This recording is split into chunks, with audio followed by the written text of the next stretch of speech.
Hey guys, King of Charmanders here. Okay, so welcome to Talonflame. So Talonflame is basically the less cool version of Charmander, or not Charmander, Charizard, because it's a fire and flying type, as you see here. But like I said, less cooler version. It's a flying, I don't know, it's pretty cool. It's a flying hawk of destruction. But if you look at Charizard, Charizard is one of the most iconic stars in the game, but unfortunately it's not a dragon. Anyways, the thing about Talonflame is if you look at Talonflame, it has a pretty good stat spread for this. As you see, it has pretty good stamina coupled with an even amount of attack. So Talonflame is actually something really interesting for the Holiday Cup. Because of that, it's basically a kind of a bulkier version than Charizard in a sense. So because of that, it's very interesting. Also, you don't have a lot of its weaknesses rolling around unless it's Alolan Graveler and like Magnezone. So, but Talonflame technically is able to beat Magnezone because it's a fire type. So the thing about fire and flying, if you haven't seen my Charizard video, fire and flying has very few weaknesses but a lot of resistances. As you see here, you are weak to electric, rock, and water. So like water gun, lantern, rocks, let's see, what do we got that drops rocks on you? I think the only rock I really recognize is probably Alolan Graveler, like I mentioned, or Wild Charges, etc., or Thunderbolts from Lantern. So, these are that. So you won't see a lot of its weaknesses running around, but there's a lot of its resistances. So you do resist those energy balls. You also resist Charm and Fighting. So you resist both the Charmers in this meta, as well as the Pseudo Fighters and Vigoroth, as well as Obstagoon. You also resist fellow Fire Spin users like Alolan Marowak or Charizard if someone's using it. Also, Ground type is relevant, as well as Steel. So you can see all these typings, except for Bug. I don't think there's like a Bug typing. Well, there is Galvantula in the Holiday Cup, so you do resist Lunge. Well, you actually double resist Lunge. You also don't resist Grass, so you can see you see a lot more of your resistances versus your weaknesses. And it also has a very interesting moveset. As you see here, you have Peck, Steel Wing, Fire Spin. Don't ever use Peck or Steel Wing. They're bad moves. Fire Spin is what makes Talonflame really good, because Talonflame can do a decent amount of damage, generate energy, and it also has this fast move pool in Brave Bird, Hurricane, Fire Blast, and Flame Charge. Flame Charge is what makes it really, really good. Flame Charge allows you to basically just buff Talonflame more and more, and if you do get a positive matchup and you're able to stay in, you can consistently just rack up those Flame Charges, and then because it raises your attack. So Talonflame is very, very interesting for the Holiday Cup. If you have one, it might not be a bad idea to run it. Alright, as you see here, here's the peakpoke.com rankings, and for our friend Talonflame, Talonflame's actually number 25 overall. So as you see, Talonflame is actually one of the most powerful chargers, as well as one of the best leads in the game. If you're able to get a positive lead with it, it's really, really good. As you see, it's actually, you can do some damage in the closer as well. Don't use it as a switch, unless it's a positive matchup. If you switch Talonflame to a positive matchup, it's a good idea, because what happens is that you can start, like I mentioned, start racking up those Flame Charges so that you gain energy. You have very strong matchups against the Pseudo Fighters, as I mentioned, Alolan Marowak, and even Skarmory. So there's a lot of, and Wigglytuff. So as you see, Charmers, Pseudo Fighters, Skarmory, Alolan Marowak, a lot of top meta picks. However, you do have key losses against what I mentioned before. You also lose against Altaria, because Altaria doesn't wall you in a sense. It just really sucks, because you can burb it. You can possibly burb Altaria to death, but you need to be really careful. Other than that, like I mentioned, Alolan Graveler, you are double weak to rock, so you must avoid it at all costs. You got Snowy Castform, Lantern, and Stunfisk. Snowy Castform only by the basis of it's actually able to outbulk you. That's the only reason why you lose against Snowy Castform. As you see, Talonflame overall very powerful, especially as a lead and a charger. It's actually the number 8, actually. Number 8 lead in the game. So, in the game for the Holiday Cup. As you see here, wins against what I mentioned before. You're able to actually, like, you're able to threaten so many, like, variety that even if you don't threaten here, you still can realign it in the closer against something positive. And it has a lot of positive matchups. Fire and flying, like I mentioned, if you take out the hard counter to Talonflame, you can possibly burp something in the closer. However, it's not really preferred that you put in the closer, because in the closer, Talonflame's at rank 50. Now, you still beat a bunch of picks. You beat Diggersby, Obama Snow, and like I mentioned, the Pseudo Fighters, as well as the Charmers. You lose against Skarmory at this point, though, and Alolan Marowak, just because Shadow Ball, Shadow Bone, and Burb does hit you, so it's really gonna suck. So unless you have a certain amount of chip damage against these two, you unfortunately will lose. As you see, these ratings are really close. So 509 and 521, those aren't bad ratings. So like I mentioned, as long as you have chip damage, you might be able to be okay. But you lose against Altaria as well as Stunfisk, and Dugong does outpace you, unfortunately. Well, Dugong can just straight Icy Wind you. Dugong's a very thick seal. Very thick. But as I mentioned, in the switch, I don't recommend it as a switch. Like I mentioned, you could throw it into a positive matchup if you use it in the closer, but don't use it as a switch. Either lead with it or put it in the back and throw it into something with a positive matchup. And as a charger, it's very powerful. As you see here, rating number 15 as a charger. Beating everything I mentioned before. It can even beat Altaria. So it can beat Altaria in a certain scenario. So we'll check that out in the Matrix. When I did my pre-analysis here, I was like, wow, this thing can beat Altaria. I was like, yes, it can. And this is Talonflame. If you really like Talonflame, if you like the Flaming Hawk from KFC or whichever you want to call it, guess what? Fried chicken is on the menu, and that chicken is spicy. Well, Talonflame's kind of spicy because it's like 25. It's a great lead, but like it's like number 25. So I guess you could say it is a spicy pick for the Holiday Cup. Alright, welcome to the PvPoke.com Matrix. So this is my favorite part because we get to see what dies and what you don't die against. Again, if you would love to donate to PvPoke.com, please consider doing so. And as you see here, you don't want to use another moveset with Talonflame. Use the standard one because Burb does heavy damage and Flame Charge. And Flame Charge this is the standard moveset because of various reasons. One, Talonflame, because it has Fire Spin, unfortunately, Fire is really underpowered in this game.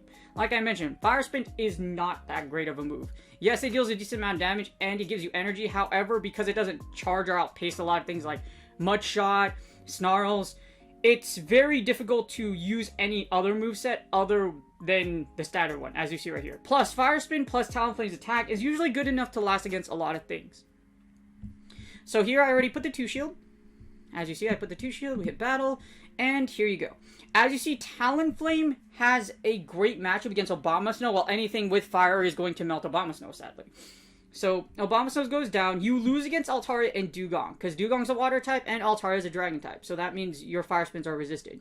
You are able to beat Diggersby because you resist Diggersby. You basically wall Diggersby. So that's why you have a great positive match against Diggersby. You lose against Driplim, but you beat Swastis and Galvantula, of course, because fire melts ice and fire melts bug. So that's great. Even though Galvantula has Volt Switch, you're able to beat it just for the basis of Fire Spin. And if you hit the Flame Charge, because it's gonna have to shield your Flame Charge, as you see here, you could just straight Fire Spin it down. So it's very dangerous, and it has a high attack. So as you see here, Galvantula like never gets to a move. Actually, it does get to a move, but it doesn't fire. Why doesn't it fire volts? Yeah, here. Lunge. Well, that's assuming I don't shield the Volt Switch. Yeah, you have to shield, like, it's gonna get to a lunge or a discharge, but you shield it, and this is what happens, because, well, here, you should be able to get to a Flame Charge. Well, you want to Flame Charge it to death, because you don't want to expend the energy. Yeah. So, yeah, this is the way it should operate. So, you'll come out of this matchup with a fairly decent amount of energy, or you have the option of actually just not firing the Flame Charge at all, and just fire spinning down. Well, that's actually your opponent very likely isn't going to shield the Flame Charge coming in, unless they want to save Galvantula. So, this is actually really weird. So, if you shield it, you're still going to die. Yeah, you're still going to lose. So, you actually can't fire out. Your opponent can fire Volt Switch, but like, yeah, they'll probably force a discharge on you. So this is weird. Oh no, you die. You just die. Okay, so because you just die. So in this scenario, you're gonna take yourselves to the ones, and then you'll fire spin down. You can opt to not Fire Flame Charge, but I wouldn't do. I would recommend you do so because you don't want. Because what happens is Galvantula, if you don't Fire Flame Charge, so assuming you don't Fire Flame Charge, you actually just Fire Spin in this turn, they're gonna get to double lunge. So you're gonna spend 2 shields farming down a whole Galvantula, which is never it's never comfortable, because you're gonna come out of this -2. And if you look at it, your Burb is almost dead. So you could double Flame Charge to make back, but they throw something that resists your Flame Charge or Burb. Well, they'll probably shield if you have Burb, but like if it's like an AWAC, and it's gonna suck. Because you're gonna basically expend 2 shields to get Switch, and you're probably gonna get 1 from your opponent. Or 2, depending on the scenario, but you're likely only gonna get 1. So it's not worth it losing shield advantage. Alright, so again, we've investigated 2 shield with Talonflame. Again, a really interesting Mon, at least in the 2s. In the 1s, it gets really interesting. So here's the 2 shield, here's the 1 shield. So, whoops, okay, so we're gonna go into the 1 shield. Again, Talonflame's a little tricky to use, but it's good. In the 1 shield, you start flipping a lot of things. So in the 1 shield, you beat Abomasnow, you flip Dugong. So you'll flip the Dugong matchup. Unfortunately, you lose the Frostless. You'll barely lose the Frostless matchup. So you'll lose the ones against Frostless because Avalanche sucks. The thing about Fire and Flying, yes, you do resist a ton of things. However, you take neutral damage to Ice. And neutral damage to Ice actually means it hurts a lot. So you might be able to flip this. Like, if you get like a Fire Spin in. Well, if Frostless has energy lead, it's going to kill you in the 1s. So just be careful of Frostless. Frostless is very powerful in this meta. So you beat it in 2s, but you lose in the 1s. As you see here, you're gonna lose. Well, there's no matter what you do, the only way you're gonna beat Lapras or Lantern or Alolan Graveler is if you're up shields in the closer. Well, I don't know if you beat like Graveler in the closer or even Lapras in the closer. So we'll see what sealed scenarios we can flip those matchups. But Fire loses to Water, of course, so that's why, yeah. You beat Alolan Marowak. In the 1s, you'll beat Obstagoon. You'll also beat Vigoroth. So in the 1 shield, you beat the Pseudo Fighters, not the 2 shields. So you can, like I said, it's not a bad matchup because you don't come, like, unless it's Vigoroth, because Vigoroth will have a whole body slam to take you out. But it's really interesting. You do beat you basically beat a majority of the meta except of, like, Frostless. You'll lose against Mandibutt just because it's bulky. Something that's bulky, something that does a lot of damage, like Frostless, and then whatever you resist, whatever you're weak to, like electric types, etc., like Stunfisk, you're going to lose against it. The good thing is in the 1 shield, you convincingly beat basically all the Pseudo Fires and both Charmers, so you don't have to worry about the Whimsicott matchup, or the Wigglytuff matchup, because you will beat in the 1 shield. Now, the closer is a lot more interesting. The closer is Talonflame's second best position, however, it's kind of risky. So in the closer, you actually flip the Drifblim matchup. Drifblim beats you just because of the Icy Winds, but in the closer, you're able to take out Drifblim. You do flip the Dugong also beats you. So you only beat Dugong in the 1 shield. You don't actually beat it in the closer. And then you'll beat Frostless in the closer, and like I mentioned, you kind of get destroyed by Lantern and Graveler, so try to stay away from them. Also, Galvantula does beat you in the closer just because Volt Switch yeets you to the next... It electrocutes you to death. Galvantula hits so hard that it will one-shot you. And like I mentioned, yes, Talonflame is somewhat bulky, but not super bulky. You'll lose against Alolan Marowak in the closer too. This really depends, though, because if you have an energy lead, you could probably kill it. The reason why it kills you is because double Shadow Bone. Actually, it just beat you straight Bone Club. So, well, this is, yeah, if you have an energy lead, you might be able to flip this, but, well, you kind of have to, as you see, it's a close matchup. If you have chip damage on AWAC, yes, you could burb it to death, and you'll survive a whole Shadow Bone. So, this isn't a super bad matchup. Again, if you have chip on AWAC, you will beat it, so... It's not super bad. Same thing with the Skarmory matchup. It's like 491 isn't a horrible rating, but like you still lose, but you can win if you have chip damage. So there's a win con. You beat A-Slash, you beat Obstagoon, you beat Snorlax, you also beat Vigoroth and both Charmers. So you'll still convincingly beat the Pseudo Fighters and the Charmers in the 0s and the 1s. So what happens if we give Talonflame a shield? Okay, so if we give it shield advantage, well, 1 is 0s. Here's what happens. In the 1 is 0s, you'll beat everything except Altaria, Dugong, of course the Graveler, Lantern matchup, and Lapras. And, wait, you lose against AWAC in the 1s to 0s? That doesn't make any sense to me. Because you shield the Shadow Bone. So there's 1s and 0s. How do you lose? Oh, Oh. Okay, so well, yeah. You beat AWAC. Like, you can tank a Shadow Bone. The reason why the Sim's doing this is because you burp. So here, don't burp here. So don't burp. If you wait till they actually hit you with a move, you'll survive. You see, you survived the Bone Club. You survived the Bone Club at only 35. So take a move before you hit a move, because you can even survive Shadow Bone. Because you'll survive. You could eat a full. Well, here, hold on. If you shield once, well, yeah, don't burp. Don't burp. Just basically don't burp. I don't know why this it's burping. You should beat Alolan Marowak as long as you don't burp, so that they can take you out. Because what happens is they'll bait with Bone Club, and then they'll bait with Bone Club, you burp, and then you're debuffed. So, but that's just, you beat AWAC. Just don't burp right away. Like, let them hit you once, or like, just call the bait and then burp, because the burp will take out AWAC in the end. You beat the Charmers, you beat Stunfisk, you beat Snorlax, you also beat Skarmory, etc., and all the So you'll beat both of the Pseudo Fighters as well as the Charmers, and you also beat Stunfisk in the closer as long as you have a shield, because this time around you can actually take it out. Do you just burp it or you burn it to death? Stunfisk is very powerful in this meta because it outpaces a lot of things, so it's a very good mon. As you see here, you do survive a discharge, but you could straight flame charge it to death. In the 2-0s, you still will lose. I believe you still will lose against the water types. Okay, so in the 2-0s. Okay, so you flip actually everything but Lantern with Water Gun. But so the 2-0s is a lot to ask for, but in the 2-0s you can flip a majority. You win all matchups except one, so you can flip a majority of your losing matchups with the water. But like I said, that's a lot to ask for. 2-0s. Now the 2-1s, if you have shield advantage, it's very comparable to the 2-0s, which is interesting. You will lose against Alolan Graveler, both versions of Lantern, and Stunfisk. So you lose 4 matchups. 1, 2, 3, 4. Yeah. Stunfisk, both versions of Lanterns, and Alolan Graveler. But it's strong with shield advantage. You beat a lot of really good. You beat a majority of like popular meta. So if they don't have if they're not rocking like double water or like ground, etc., you can beat it.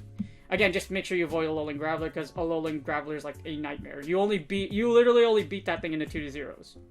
So I give Talonflame an 8 out of 10. It's a very strong lead, and it has a lot of good scenarios. However, the issue is it's just fire typing. Sadly, fire is really underrated, and because Talonflame doesn't have something like Blast Bird, where it does heavy damage, Flame Charge and Burb take quite a while. It take a little bit to get to, so it's like it doesn't have a bait move. It doesn't have a good bait move per se. Yes, you do gain like attack with Flame Charge. However, it's still a lot of energy for no baits. Talonflame is very strong against its positive matchups. It can even flip negative matchups in certain scenarios. However, the thing about it is you do lose against the counter users in the 2-shield. So you'll lose against Obstagoon and Vigoroth. So you'll lose against both of them in the 2-shield. Not a bad rating in the 2-shield, however. If you look at the 2-shield, as we fired it up, wait, why is it 42? Okay, let's flip that around.